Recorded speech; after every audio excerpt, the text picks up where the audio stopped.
münasibətdəsən və sən ümumiyyətlə heç gül almır, yəni 2 ildir, 3 ildir, ümumiyyətlə heç gül almır. Köhnə sevgilim. Hədiyyə alır amma. Nə bilim, özəl günlərdə falan alır hə. Köhnə sevgilim. Tələb eləyərsən bunu ondan. Deyərəm, namyok ataram da 1 dəfə, 2 dəfə, 3 dəfə almırsan, davay. Yox, yəni gül al mənə. Niyə almamalıdır bu şişmən? Və mən şey demirəm, mənə 101 dənə roza zad gətirməyinə ehtiyac yoxdur.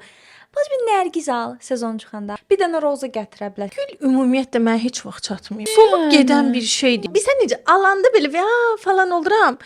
15 dəqiqəsi var. 15 dəqiqə sonra mən o gülün üzünə də baxmıram. Quruyur gedirlər falan Hər filan. keçəndə baxıram. Abi heç gül qadını deyiləm ya mən. Mən də gül qadını deyiləm. Saxsı güllərini sevirəm. Çünki onu yaşadırsan, bunun biraz mənası var. Getirsən, ona baxırsan, eləyirsən, bir mənadır. Sənə bir məşğələ verir də bu. Amma məşğələ sözünü həyatımda ilk dəfə eşitdim. Dipçəkdəki o gülləri sevməməyimin səbəbi pişiyim yeyir. Bəsti sən Allah.